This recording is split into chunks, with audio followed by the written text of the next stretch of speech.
The silence in the grand library of the Holloway estate was not merely an absence of sound, but a palpable, resonant entity, thick with the scent of old leather, beeswax, and the faint, lingering ghost of my husband's favorite pipe tobacco, a blend of Latakia and Perique he had specially made in a tiny shop in London's Covent Garden decades ago and had never changed. That scent was the first thing to greet me each morning as he read the Financial Times and the last to linger after he retired, a fragrant signature woven into the very fabric of our shared life, a life that now felt like a beautifully bound book that had reached its final, abrupt sentence. 40 days. They say that on the 40th day, the soul finally completes its transition, says its final farewell to the earthly realm, and perhaps finds its way to whatever comes next, a mystery Victor would have pondered with a curious, analytical gleam in his eye. As I sat deep within the embrace of a worn burgundy armchair, my fingers tracing the intricate, slightly frayed pattern of its brocade, it felt as if it were my soul preparing to depart, to follow him, my Victor, into that vast and silent unknown, leaving behind the shell of this grand house and the suffocating performance of grief that filled its rooms. The house, a sprawling monument to Georgian architecture in the heart of the Hamptons, hummed with the subdued, respectful energy of the memorial gathering, every surface polished to a somber gleam, every painting straightened, as if the very walls were holding their breath in tribute to the man who had filled them with such vibrant life and conversation for so many years. Muted voices, the crystalline clink of Waterford glassware, the barely there whisper of silk and wool, it was a symphony of affluent grief, composed and conducted with the precision Victor himself would have demanded, a perfect facade over a chasm of loss. From the grand parlor drifted the heavy, sweet, almost cloying fragrance of the white lilies I had arranged myself, their waxy petals a stark, funereal contrast to the dark oak paneling, their stems plunged into crystal vases that had been in his family for generations, vessels that had held celebrations and now held only this mournful beauty. Everything was executed with flawless, somber precision, perfectly befitting the remembrance of a man of Victor Sterling Holloway's stature, the visionary founder and beating heart of the Sterling Reserve, a global empire built on the world's most exquisite, rare delicacies, an empire that felt, in that moment, like a beautiful, empty shell whose guiding spirit had fled. To an observer, Maya Evangeline Holloway, the widow of 43 years, might have appeared the very center of this ritualistic sorrow, the still point around which this wheel of mourning turned, the serene nucleus of the storm of condolences. Dressed in a simple, elegantly cut dress of charcoal gray, my silvered hair swept into a serene chignon, I accepted the condolences from a seemingly endless procession of faces, each a bookmark in the story of our life together. Colleagues, rivals, friends, sycophants, all united in this moment of expected bereavement. But I was not the center. I felt encased in a bubble of thick, silent glass, observing the proceedings as one might watch a meticulously staged but ultimately meaningless play from a great, untouchable distance, my own emotions muted and remote, as if filtered through layers of gauze, a dissociation that was my only protection from the raw abyss beneath. Each person who grasped my hands, their skin cool and smooth or warm and damp, offered variations on the same theme, a liturgy of loss I had come to know by heart, a script written by social expectation. Maya, you must be strong. Victor was a giant, a once-in-a-generation mind. What a devastating loss for us all. I nodded, murmured thanks, even conjured the ghost of a smile that felt like a crack in porcelain, a fragile facade over a hollow interior, a performance of gratitude that took every ounce of my remaining energy. But their eyes, those well-meaning, sorrowful eyes, looked directly through me, seeking a reflection of the man they had lost, confirming their own presence at this important event. They saw only the beautiful, serene, perpetually gracious accessory to Victor's genius, the woman who for 4 decades had orchestrated flawless dinner parties, selected the perfect linens, remembered every guest's dietary preference, and ensured the Bordeaux was decanted an hour precisely before serving, a role I had played with love and skill, but which had become a gilded cage of their perception, a reduction of my being to a function of his. Not a single one of them, not even our oldest colleagues, had the faintest inkling that it was during those very dinners, beneath the soft clinking of crystal and the gentle crackle of the library fireplace, that the most critical, delicate deals were often sealed, the real negotiations happening in the quiet spaces between courses, in the shared appreciation of a perfectly paired cheese or the subtle guidance of conversation towards common ground. That it was I, simply Maya, who spent hours on transatlantic calls with third-generation chocolatiers in Brussels and fifth-generation maîtres de chai in Bordeaux, conversations that rarely touched on contracts but lingered on their children's university choices, their ailing parents, the blight affecting their prized rose gardens, building a foundation of trust no legal document could ever replicate, a network of loyalty that was the true capital of our empire. Victor had a name for it. He called it my invisible architecture.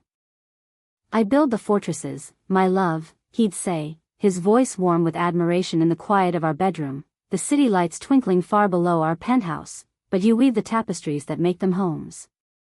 Without you, it's all just cold, beautiful stone. Now, the stone of this house, of this life, felt cavernously empty and chill, the tapestries seeming to hang listlessly without the warmth of his presence to bring them to life, a museum curated for a ghost.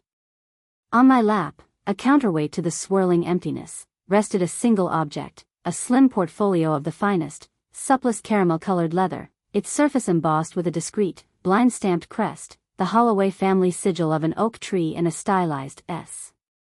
I had not let it out of my sight since the afternoon 3 weeks prior when old Mr. Abernathy, our family notary and Victor's friend since their Harvard days, had pressed it into my hands in the solemn quiet of his oak-paneled office, the dust motes dancing in the slants of afternoon light like confused spirits. His eyes, rheumy with age and genuine grief, had held mine with unusual intensity, a look that transcended professional duty and spoke of a shared, profound secret, a final confidence from the man we had both loved. "This is Victor's final wish, Maya," he'd said, his voice a dry whisper that seemed to carry the weight of centuries, of all the legacies he had helped shepherd. He was most explicit. "I was to place this in your hands, and yours alone, only after the formal, public reading of the probate documents. He wanted you to have this sanctuary of truth." The official will, read in the very same library now filled with mourners, had been a model of predictable, dutiful estate planning, a document that spoke of assets and allocations but nothing of the soul, nothing of the dreams and struggles that had built those assets. The Hampton estate, the Manhattan penthouse, the investment portfolios, the art collection, all were to be divided equally between our son, Grant, and me, a fair and conventional division that raised no eyebrows. Conspicuous by its absence was any mention of the Sterling Reserve, the multi-billion-dollar entity that was not just a business, but Victor's life's work, our shared passion project, the child of our combined intellects and hearts, the thing that had kept us up late into the night with plans and possibilities. That omission had raised eyebrows, but was assumed to be an oversight to be handled by a separate, corporate succession plan, a detail for the boardroom, a matter for lawyers and executives. The truth, the complete and devastating truth, rested here, in this leather-bound silence on my knees. I knew what it contained.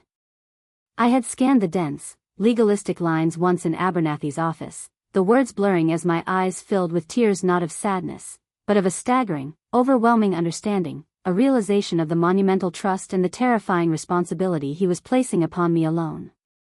I had not opened it since. To do so felt like a profound betrayal of the present, of the raw, gaping wound of his absence, a forced march into a future I couldn't bear to contemplate, a future where I would have to embody the strength he had always seen in me but I had rarely needed to display so nakedly. Within those pages, through a series of impeccably crafted trusts and holding companies labyrinthine in their complexity, 100% of the voting shares of the Sterling Reserve had passed, upon his death, to my sole and absolute ownership. It was his ultimate act of faith, his final, unshakable trust. Not a gift, but a returning. An acknowledgement, etched in law, that the empire was as much my creation as his, that the invisible architecture was, in fact, the load-bearing wall without which the entire edifice would crumble. My fingers, adorned only with my simple wedding band, a plain platinum circle he had slipped on my finger in a sun-dappled garden in Charleston a lifetime ago, mindlessly traced the crest on the folder. It was the only thing in the room that felt real, an anchor in the blurry, buzzing haze of perfumed condolences and hollow platitudes, a tactile connection to the man who had truly known me. Poor Maya, I overheard from 2 society matrons near the grand marble fireplace, their voices a conspiratorial murmur meant to carry just enough, a performance of concern for an audience of themselves. How will she manage? Victor handled everything. She was lovely, of course, the perfect hostess, but, well, you know. She was just his wife, I wasn't offended.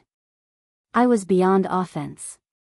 They were merely articulating the silent consensus of the room, the unspoken assessment of my entire existence, a judgment that, I was beginning to understand with a slow, chilling clarity, was shared even by my own flesh and blood, a realization that cut deeper than any social slight, a betrayal that struck at the very core of my identity as a mother. I found him with my eyes. Our son, Grant Victor Holloway. He was not grieving. He was conducting. He stood at the center of a knot of men in bespoke Seville row suits, our most senior executives, holding forth with animated gestures, a glass of 40-year-old Macallan swirling in his hand as if it were a prop, a symbol of the status he now believed he embodied. A smile, not of remembrance, but of confident, anticipatory authority, played on his lips, a smile that never quite reached his eyes, which scanned the room with a possessiveness that turned my stomach, already assessing, already claiming. He was already inhabiting the idea of his father's chair, his bearing an imperfect imitation of Victor's easy command, a parody of power that emphasized strain where there had been none, ambition where there had been grace. In the way he adjusted his tie, in the condescending pat he gave old Joseph Pemberton, the head of our European acquisitions, a man who had taught Grant to sail as a boy on this very shore, I saw the impatient thrum of tomorrow, the day he believed he would ascend to the throne as the full and undisputed heir, believing the crown was his by right of blood, not understanding it was a stewardship earned by heart, by respect, by a love for the craft itself. A new, distinct pain, sharp and cold, lanced through the dull ache of my sorrow, a pain of profound disappointment that overshadowed grief. Victor adored his son, loved him with a fierce, proud intensity, but he was never blind, never sentimental when it came to the legacy we had built. He has my ambition, Maya, he confessed to me late one night in this very library, the fire dying to embers, casting long, dancing shadows on the shelves of beloved books, but he lacks your soul. He sees columns of figures, profit margins, market share. He doesn't see the people who make those numbers possible. He sees a balance sheet where I see a tapestry of lives. That lens. I fear it will one day impoverish him, and everything we've built. The memory was a prophecy, echoing in the present with terrifying resonance, a warning I had hoped was merely a father's worry but now saw unfolding before me with dreadful clarity. Grant felt my gaze, a predator sensing observation. He concluded his point with a final, decisive nod to the executives, and with Arthur Vance, our chief financial officer and a man Victor had plucked from obscurity and mentored for 20 years, trailing him like a shadow, he made his way toward me. Arthur's face was a mask of appropriate solemnity, but his eyes, sharp and calculating, missed nothing, appraising the room, the assets, the shifting allegiances with the cold focus of an auctioneer, already calculating his position in the new regime. Mother. Grant's voice, so like his father's in timbre, held a new, metallic edge of possession, a tone that dismissed the sacredness of the day, that treated this gathering as a mere formality preceding the real business of succession. He stopped before me, deliberately blocking the light from the Tiffany floor lamp, casting me in his shadow, a small, symbolic assertion I noted with a distant, analytical part of my mind that was beginning to awaken from its grief-stricken stupor. We need to talk. Privately. He didn't wait for my assent, simply taking my elbow in a firm, impersonal grip and steering me away from the main flow of guests toward the long, groaning buffet table I had overseen that morning, a tableau of abundance that now felt like a sarcophagus of our past, a display of the very riches he was so eager to control. It was a masterpiece of subdued opulence, glistening Iranian caviar on mother-of-pearl spoons, delicate pâté de foie gras from Perigord, wheels of cloth-bound cheddar from a dairy we'd supported for decades, all products that were the very lifeblood of the Sterling Reserve, the work of his father's heart and soul, now reduced to mere decor for his ambition, props in his coronation. I'd been thinking, he began, plucking a blini topped with a mountain of Ocitra caviar as if it were a potato chip, the gesture so casually disrespectful to the artisan who had prepared it and the delicate balance of flavors it took my breath away. He didn't taste it, he consumed it, an act of entitlement, of using without seeing, of consuming without appreciating, a perfect metaphor for his approach. With the probate formalities, I'll be assuming operational control tomorrow. A smooth transition is key for market confidence. He paused, brushing a non-existent crumb from his lapel, a mannerism he'd adopted but which on him looked studied, not innate, a costume of authority. So, Dad's office, it's mine now. You'll need to clear out his personal effects. And yours, from the estate. I'll be redecorating, modernizing. This place will be perfect for high-level corporate retreats, client entertaining. You understand. It won't really be suitable for you anymore. The penthouse in the city is more than adequate for one person. I'll have the staff pack your things. He delivered this eviction notice, this erasure of my 43-year history, with the casual, breezy tone of one discussing a minor change in vacation plans, his eyes already looking past me, toward his future, a future that had no place for me except as a pensioner, a relic. The numbness in my chest, where grief resided, began to crystallize into something harder, clearer, a diamond forming under immense pressure, a cold, brilliant core of resolve. I remained silent, a skill honed over decades of listening, of learning that the space between words often held the truest meaning, that silence could be a more powerful weapon than speech. He smirked, misinterpreting my silence for docile confusion, the bewildered acquiescence of a woman out of her depth, a judgment that sealed his fate, that revealed the profound depth of his misreading of my character and my history. And another thing, he added, leaning in slightly, his voice dropping to a tone of false, intimate concern that was infinitely more cruel than shouted anger, a venomous whisper meant for my ears alone. You'll have a generous stipend, of course. No need to worry. But idleness is corrosive, mother, especially at your age. You need purpose, structure. A role. His eyes performed a slow, dismissive sweep of my person, my simple dress, my unadorned neck, assessing me as a depreciating asset, a piece of furniture that might still serve some minor, utilitarian function. A flash of pure, unguarded contempt flickered in their hazel depths, so like his father's, yet so utterly alien, a look that stripped away any last pretense of filial respect. Well, we can start simply. Your place, he whispered, the word dripping with venomous finality, can be to ensure my office bathroom is always impeccable. Top to bottom. I have certain standards. Your place is cleaning my office bathroom. The air in the room, already thick with the scent of lilies and hypocrisy, seemed to freeze solid, the very molecules of sound and light suspending their motion. In that singular, suspended moment, something within me did not break. It underwent a fundamental metamorphosis, a transformation as complete and irreversible as the change from caterpillar to moth, but in reverse, from something soft and grieving into something formidable and sharp, armored and clear-eyed. The heavy, suffocating mantle of widow's grief was suddenly sheathed in a layer of diamond-hard ice, a protective carapace that also clarified vision, focusing intent to a laser point.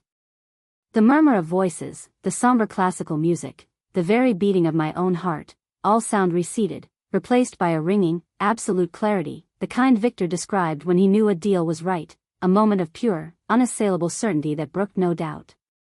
The world telescoped down to 2 points, the smug, dismissive face of my only child, a stranger wearing my son's features, and the cool, smooth leather of the portfolio resting against my thigh, a truth he was too blind to see, a weapon he had unknowingly handed me. He hadn't merely insulted me.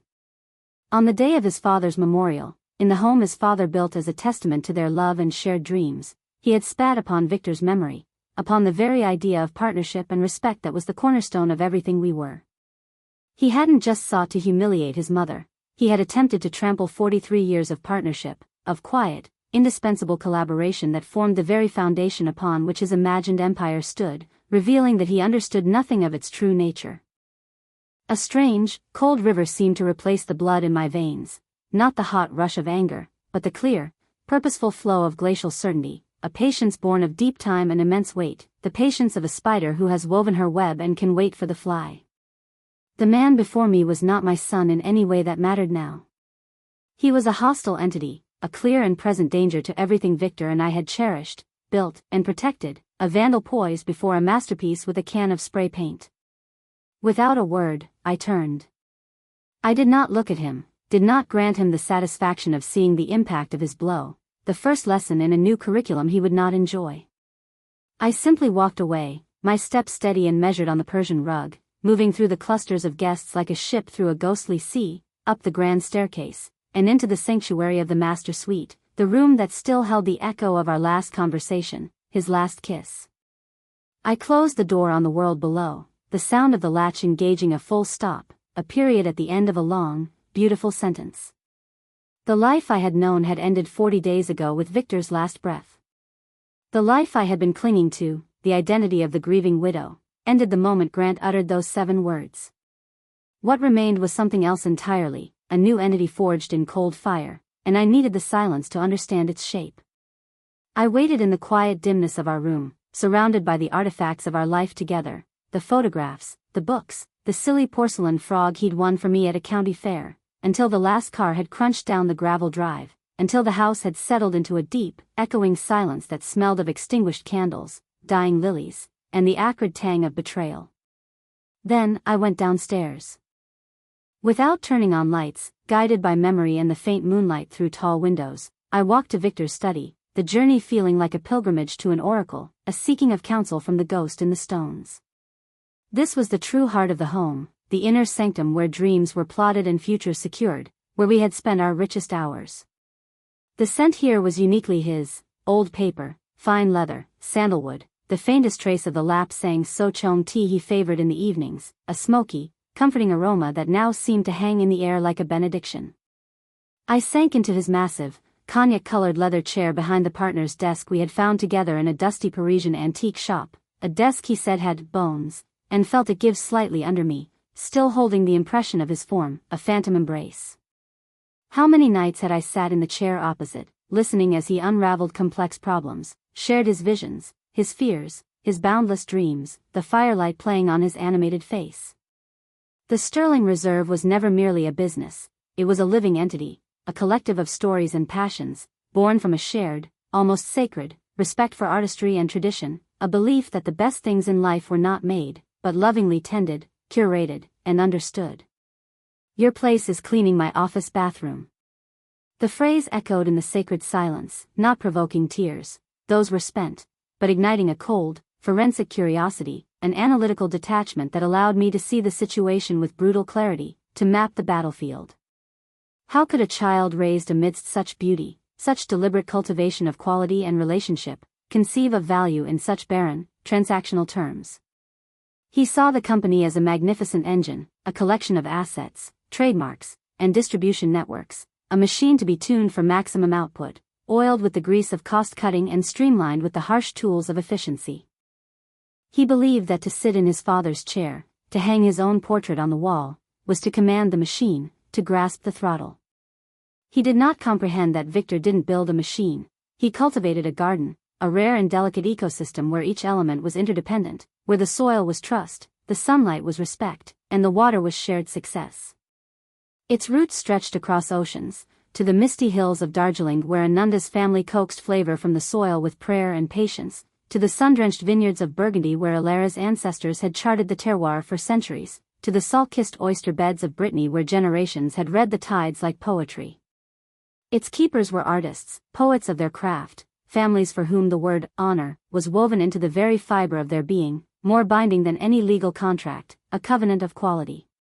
This was why my first, instinctive thought was not of lawyers or the document in my lap. To simply flourish the will in Grant's face would have been to speak his language, the language of brute force power and legalistic victory. It would have bred hatred, perhaps spawned a protracted, ugly court battle that would have bled the company dry and shattered the fragile ecosystem, but it would not have taught him a single thing about his father's soul, or his own fundamental poverty of spirit. It would have been a victory of the very kind he understood, and thus, no victory at all, merely a transfer of a corpse. No. If a lesson was to be taught, it had to be delivered in his father's mother tongue, a language he had never bothered to learn, the language of loyalty, of mutual respect, of bonds forged in something deeper than currency, a language of silent understanding and unbreakable trust. The lesson had to be so complete, so elegant in its devastation, that he would understand not just that he had lost, but why he had lost, and why he never stood a chance of truly winning. I reached down and opened the bottom drawer of the desk, not the locked one for current contracts, but the one that held my personal, physical ledger, a book more valuable than any stock certificate, a testament to a different kind of wealth. It was a vast, linen-bound tome, its pages filled not with account numbers, but with names, personal phone numbers, birthdays, anniversaries, children's names, notes on ailing parents, favorite flowers, the small sacraments of a life lived in connection. Victor called it my spider's ledger. You've spun a web of pure gold, my dear, he'd say, admiration softening his usually decisive tone. Our partners are held to us not by chains of contract law, but by these filaments of genuine care. It is our greatest, most intangible asset, the one no competitor can ever replicate, because it can't be bought, it can only be earned over time. Now, I would test the tensile strength of every single filament, not to see if they would hold, but to demonstrate their power, to show how the invisible architecture could become an impenetrable fortress. My first call was to Geneva, not to a boardroom, but to a lakeside villa where the morning mist rose from the water like steam from a cup. Elara von Gutenberg, the formidable, brilliant matriarch who controlled the family winery that supplied our most exclusive, auction block burgundies, answered on the second ring, as if she had been waiting. We had met 50 years ago as young women at a tedious embassy function, and our bond had transcended business to become a deep, abiding friendship forged over shared losses and triumphs, over secrets told in confidence and support given without question. The phone rang, and her voice, still crisp with a German accent despite decades in Switzerland, answered, the familiar sound a lifeline in the dark, a connection to a world that still made sense. Maya, mein Liebe. My heart has been with you all day. How are you bearing it? Her voice was like aged brandy, warm and strong, instantly cutting through the fog of my isolation.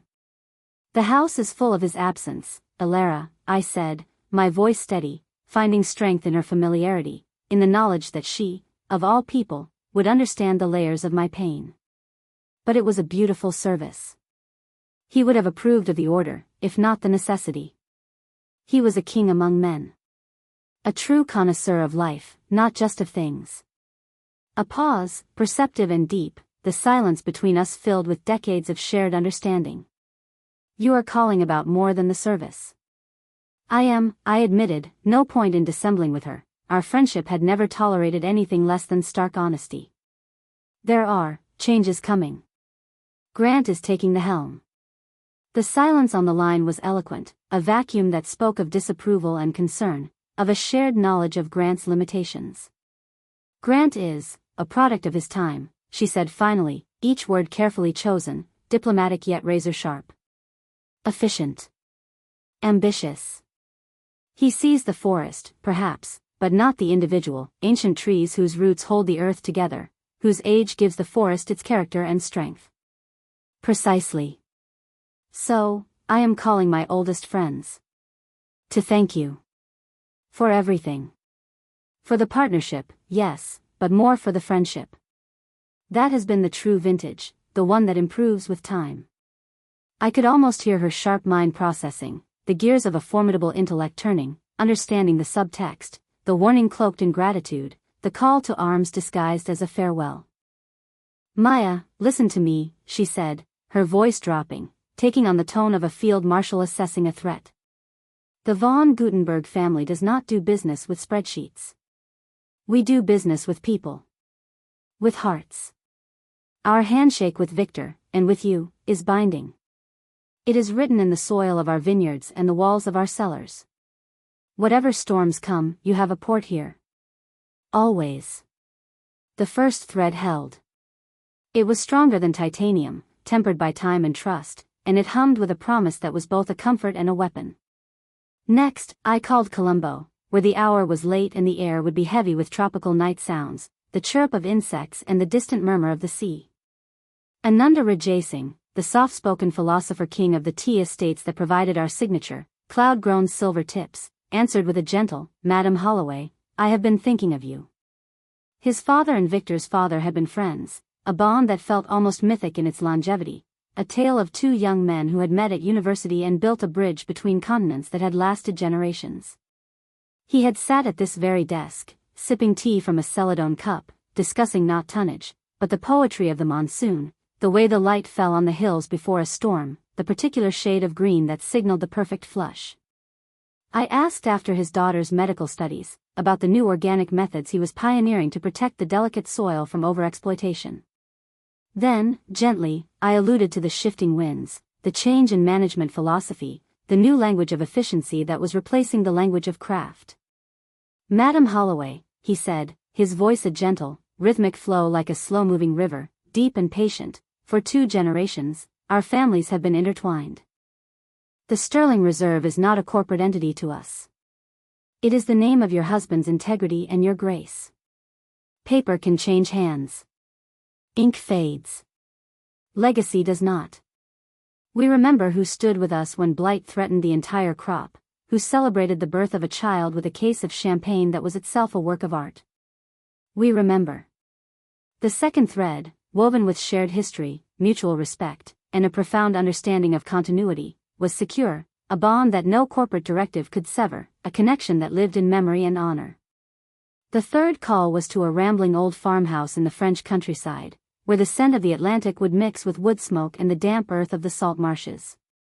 Émile Lacroix, the third-generation salteur whose fleur de sel was harvested by hand from pristine clay ponds and graced only our most exclusive lines, was an artist, a mystic of mineral and wind who spoke of his salt as having a personality, a memoir, a story in every crystal.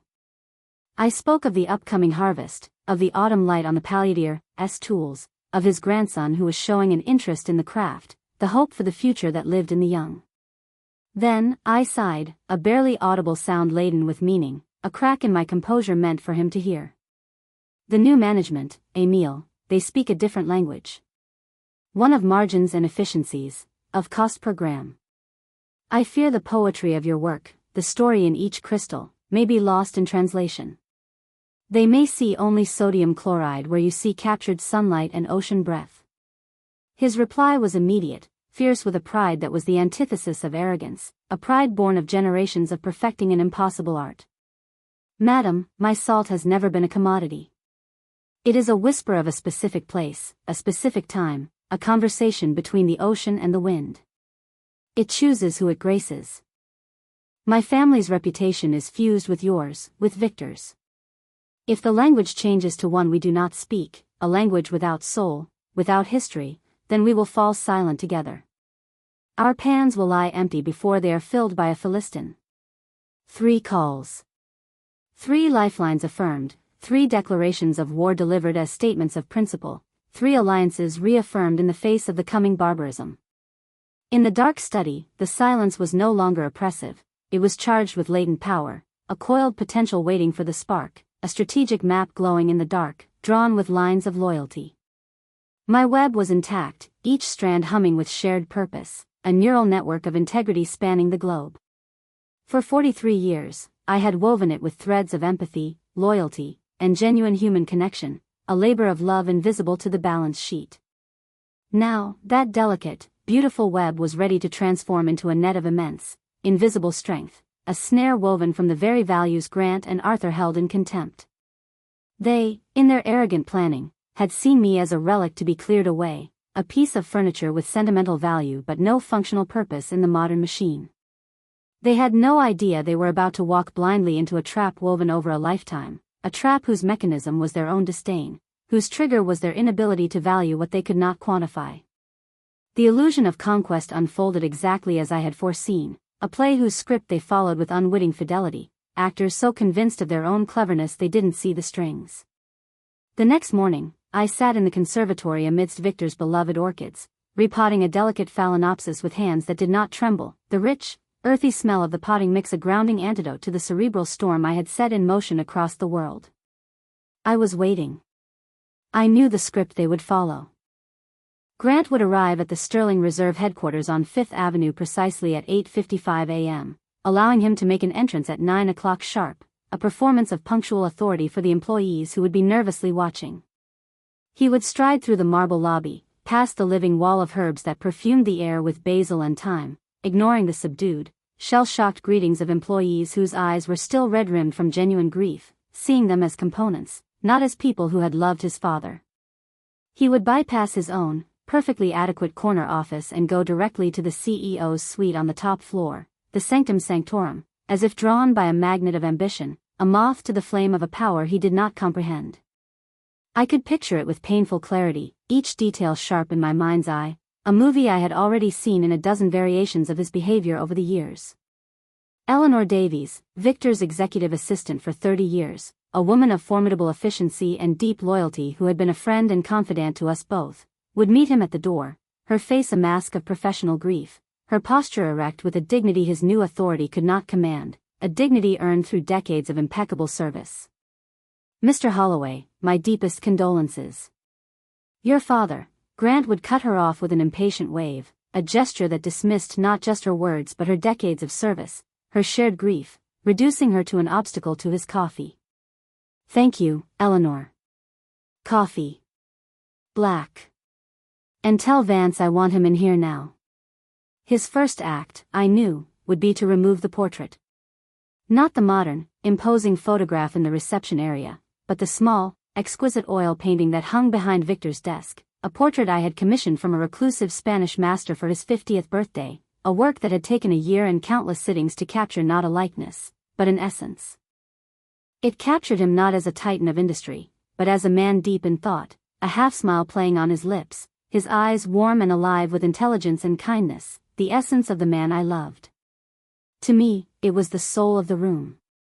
Grant would have it taken down, perhaps instructing it to be put in storage, with a tone that suggested it was clutter, sentimental junk, and in its place would hang a stark, aggressively lit, glossy photograph of himself, all sharp angles and confrontational stare, an image that spoke of ambition, not wisdom, of assertion, not contemplation, a declaration of a new, colder era.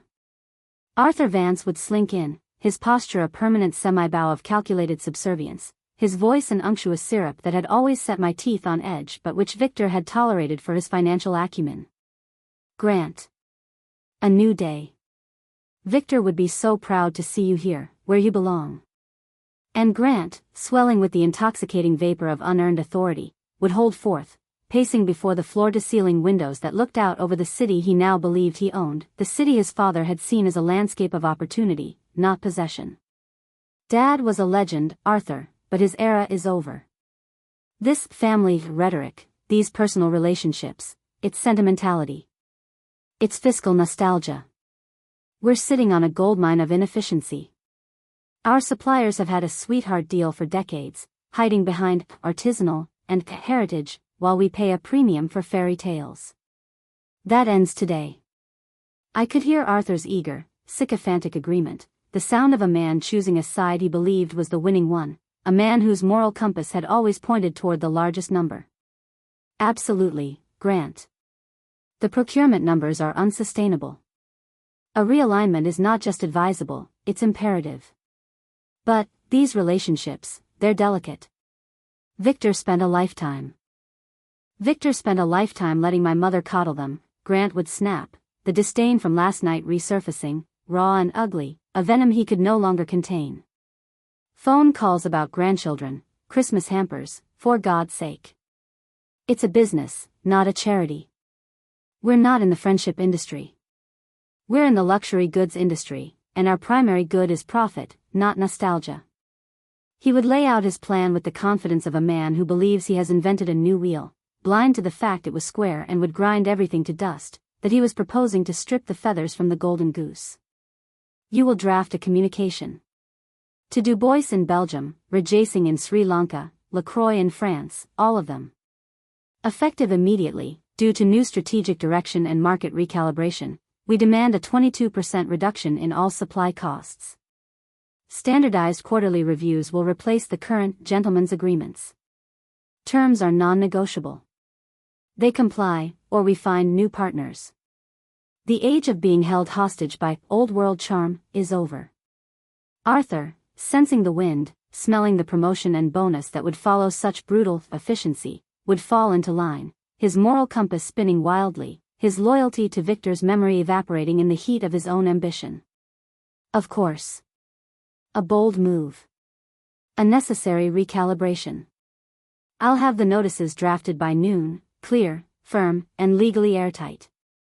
And so, that day, from the hallowed offices of the Sterling Reserve, a volley of cold, boilerplate emails would fly across the world, digital missiles aimed at the heart of everything we stood for, written in a language of sterile ultimatums. Each one, a masterpiece of corporate tone-deafness, a slap in the face to 40 years of shared history, addressed not to Dear Alara or My Friend Ananda, but to Supplier, Von Gutenberg GmbH. They would hit send, believing they were activating a lever of modern efficiency, demonstrating decisive leadership. They were, in fact, pulling the pin on a grenade and rolling it into the very foundation of the company, then turning their backs to admire the view from their new office, oblivious to the fuse sizzling behind them. The silence and the storm began not with thunder, but with an absence, a void more profound than any noise, a quiet so deep it became a roar in the ears of those who understood its meaning. I didn't need to be there to witness the fallout. I knew the nature of the people they had insulted, the depth of their pride, and the quiet, unshakable firmness of their principles, forged in generations of upholding quality over quantity. The replies would not be angry counteroffers or pleading negotiations. They would be a vast, resounding, and lethal silence. In Grant's world of hedge funds and quarterly reports, silence was a vacuum to be filled with pressure, a sign of weakness to be exploited, the start of a negotiation game where the loudest voice won. In the world of Alara von Gutenberg, Anunda Rajasingh, and Emile Lacroix, silence was the most profound and final of statements. It was the sound of a door closing forever, of a bridge not just burned, but its very existence denied, its stones returned to the river. It was the sound of judgment passed and sentence executed, withdrawal of grace that was more devastating than any lawsuit. It was the sound of artists turning away from a patron who had revealed himself to be a barbarian. Grant and Arthur would initially misinterpret this silence as victory, as the expected cowering of partners who knew they had been overcharging for years, who were now being rightly disciplined. They would likely share a congratulatory drink in Victor's office, his office now, smug in their assertion of power, toasting to the new, leaner, meaner sterling reserve. See, Arthur? They've folded. They know who holds the leverage now. All that touchy-feely nonsense was just a cover for softness, their smugness would be short-lived, a fleeting frost before the true winter set in. The first tremor would come not from a supplier, but from within, from the intricate, humming system that was the company's logistical backbone. A worried call from the head of logistics about a missing shipment, a container that hadn't been scanned at port. A confused, then increasingly frantic query from the head chef of our flagship London store about a delivery of foie gras that hadn't been scheduled, then wasn't answering its tracking number. The silence would begin to morph from a passive absence into an active, chilling void, a suction pulling the very product from the pipeline. Then, the call would come to me. It was Alara, but her voice was not the warm, cultured instrument of yesterday. It was the voice of a Habsburg empress declaring war, icy, precise, and utterly without mercy. Maya.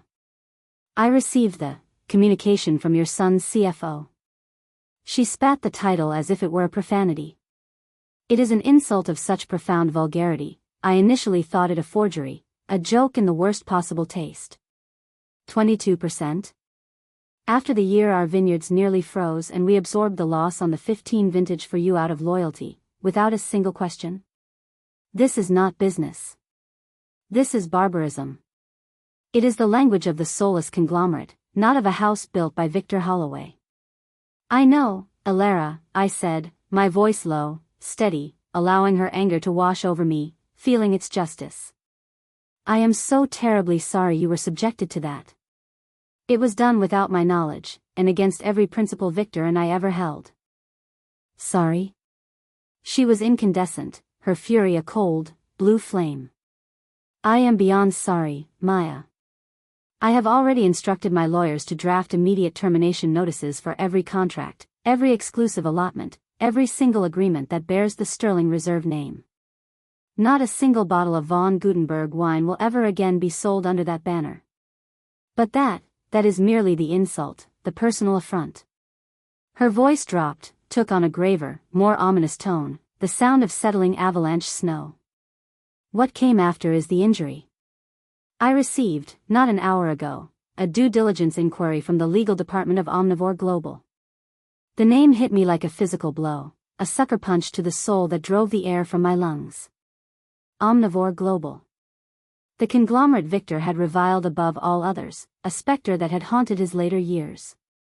A vast, faceless entity that devoured heritage brands like a psychic vampire, stripped them of their soul, fired their artisans, moved production to industrial factories in countries with lax standards, and sold the hollowed-out name at a premium to the undiscerning masses who cared only for the label. Victor called them the cultural locusts. They don't create, Maya, he'd say, his face dark with a rare, pure contempt. They consume. They take 100 years of reputation, of care, of story, and grind it into paste for a quarterly earnings call. It is the death of beauty, the triumph of the generic. It is everything we have fought against. To think of our name, his name, in their mouths was a desecration. What did they want? My voice was a whisper, the coldness in my veins now tinged with a new, sharper horror. They requested full disclosure of our exclusive supply agreements with Sterling Reserve. They informed me they are in the final stages of acquisition of your company and need to validate asset continuity. They are planning to buy you, Maya. To buy Victor's life's work and feed it into their machine, to strip it for parts. Your son, and that snake Vance, they are not just greedy. They are gravediggers. They are selling his coffin before his body is cold. I sank onto the cold stone bench in the conservatory, the world tilting on its axis. This was beyond a simple power grab, beyond filial disrespect. This was a planned act of desecration, a conspiracy. They intended to sell Victor's legacy, his name, our shared passion, to the very entity he considered a moral and aesthetic abomination.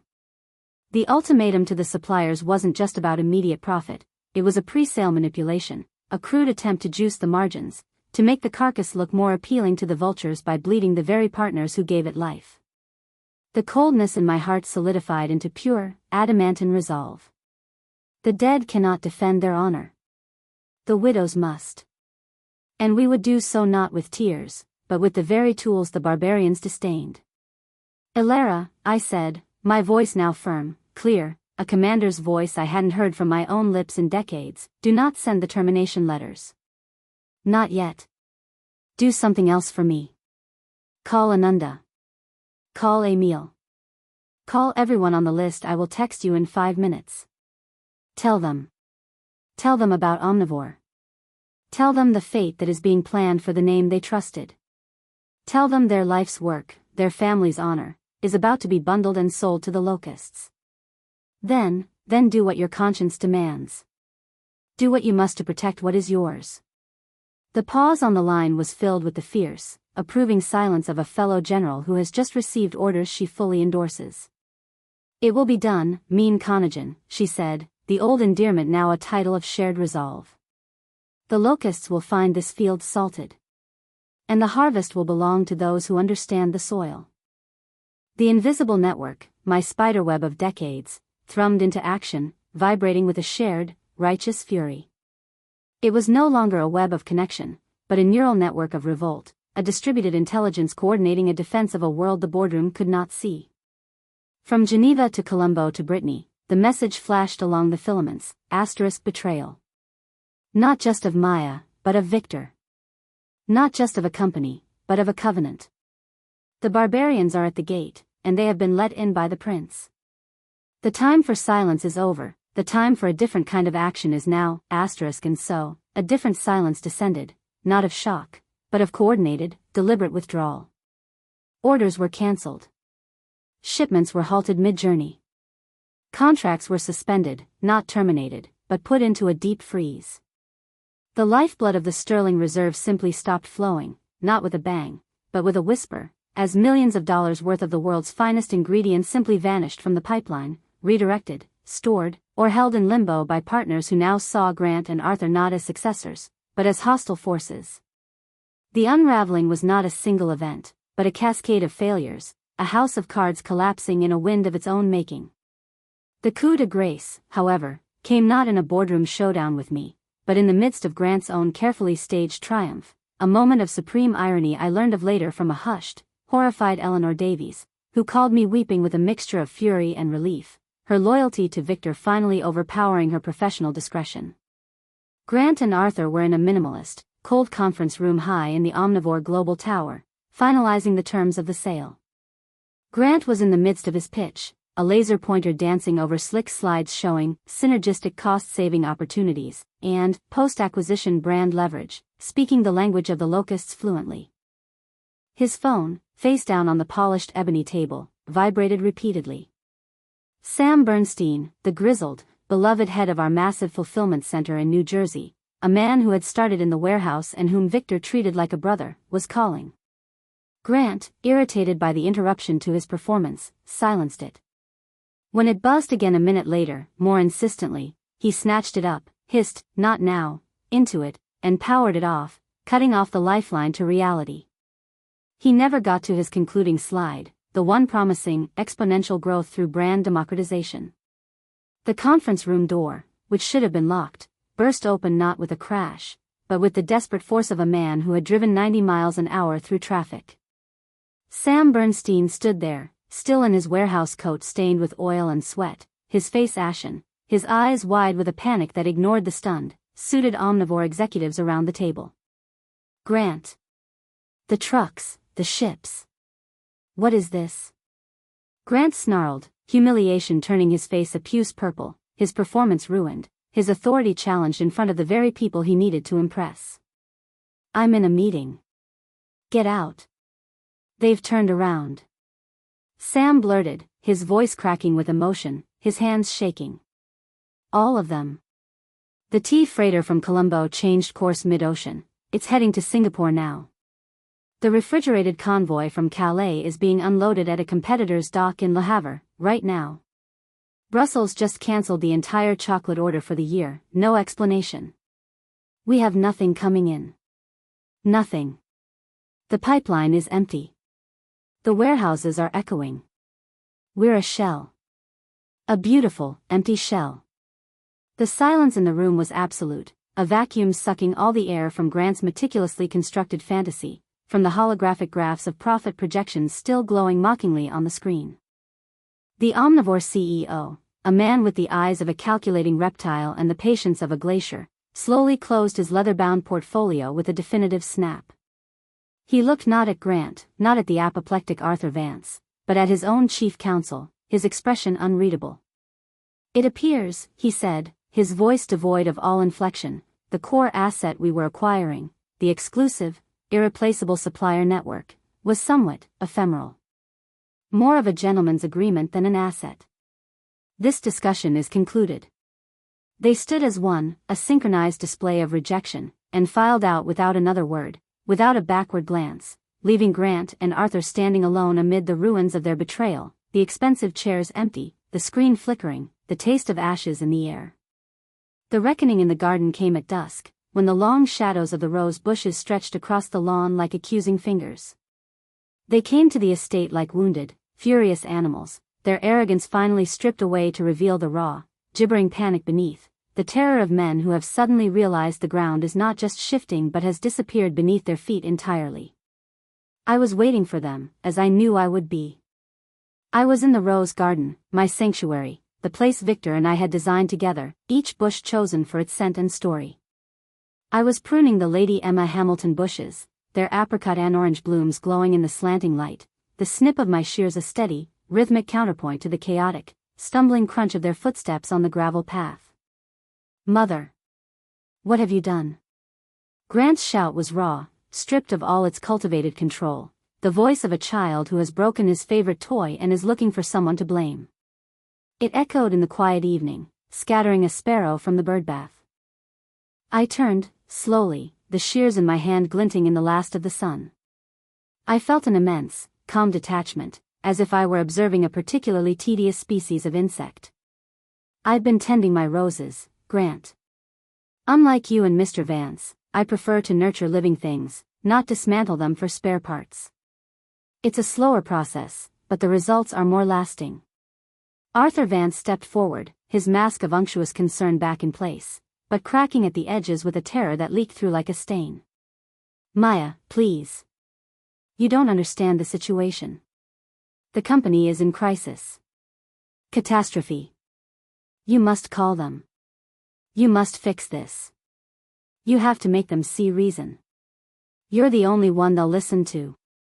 His voice rose to a pleading whine, a far cry from the confident sycophant of the boardroom. The only ones who failed to see reason are standing before me, I said, my voice quiet but carrying the weight of the entire, silent estate, the history in its stones, the love in its gardens.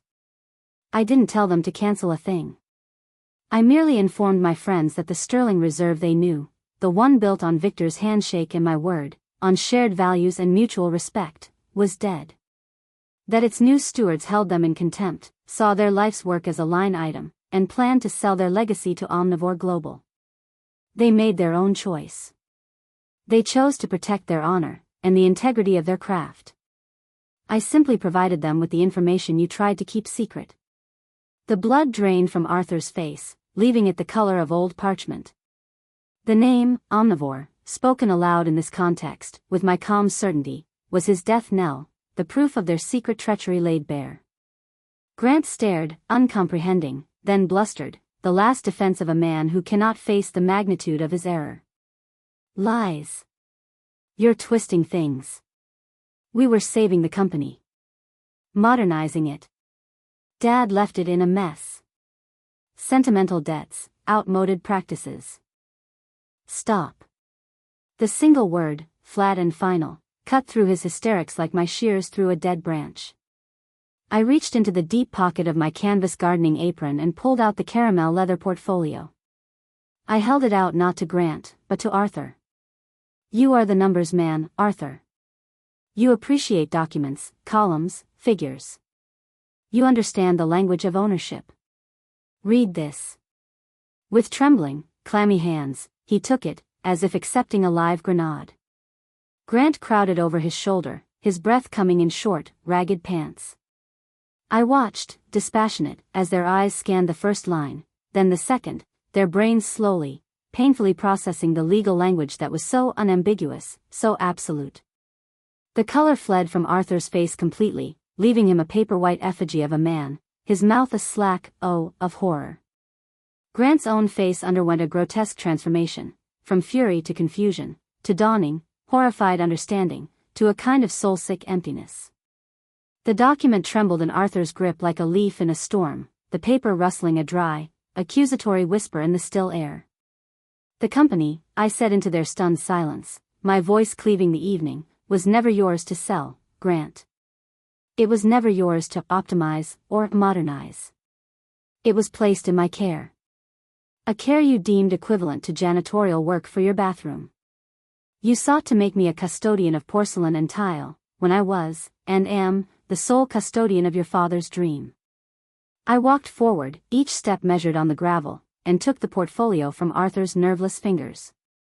I looked at my son, and in his eyes, I saw the final, shattered understanding of his own colossal, irreversible error, the understanding that he had not just lost a battle, but had proven himself unworthy of the war, that he had gambled a kingdom for the illusion of a crown and had lost everything, including, perhaps, a mother. You are both terminated, I said, the words final and clean as the cut of my shears, leaving no room for appeal. Effective immediately. You will vacate the offices within the hour. You will leave this property by nightfall. Do not contact me again. Any legal matters stemming from your attempted sale, or your conduct, will be handled through Mr. Abernathy. Now, get off my land. I turned my back on them, a deliberate and complete dismissal, and walked toward the greenhouse, where the repotted orchid needed watering, where life continued its quiet, persistent cycle. I heard a choked, ragged breath that might have been a sob or a curse, the scramble of feet on gravel, the violent slam of car doors, and the scream of tires tearing away from the home they had betrayed, the sound fading into the twilight until there was only the whisper of the roses in the evening breeze and the steady, strong beat of my own heart. The legacy reborn began the next morning, not with fanfare, but with a quiet, purposeful entry.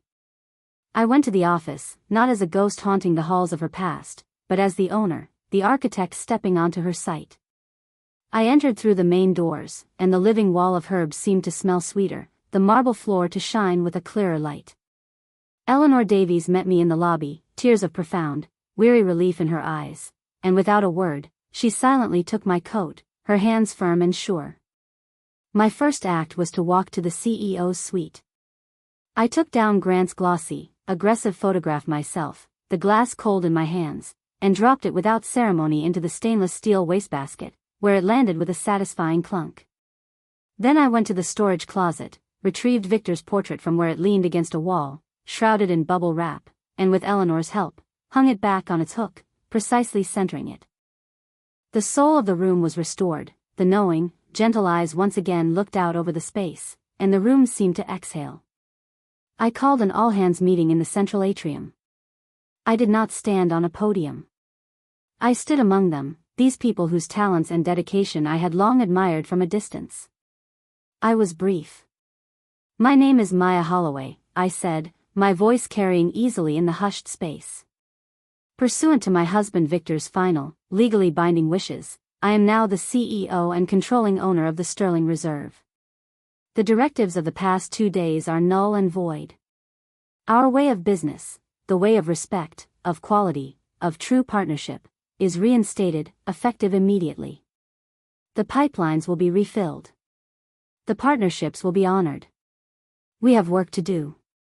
There was no applause, just a deep, collective exhalation, the sound of a nightmare ending, of a ship righting itself in a storm, followed by a ripple of determined nods, the straightening of shoulders. The heart of the company had started beating again, and its rhythm was familiar. That afternoon, I boarded a flight to Geneva. I did not go to renegotiate contracts or to plead. I went to have lunch with Alara von Gutenberg. We ate rosti by the shimmering lake, and we spoke of our husbands, of the foolishness of men who confuse price with value, and of the quiet, enduring strength of women who know the difference, who build and sustain the things that truly matter.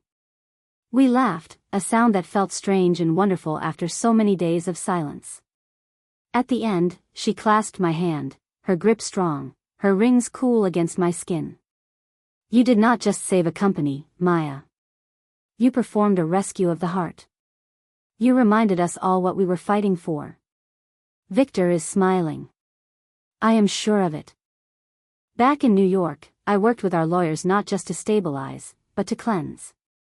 We initiated a forensic audit of Arthur Vance's activities during the transition period, and filed a formal, detailed complaint with the SEC regarding the attempted, clandestine sale to Omnivore, highlighting the blatant breach of fiduciary duty and the fraudulent representation of company assets.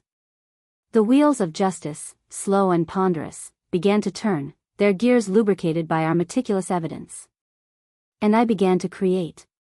In the company's gleaming, sunlit test kitchen, surrounded by the world's finest ingredients and the eager, respectful faces of our master chefs, artists in their own right, I developed a new product line.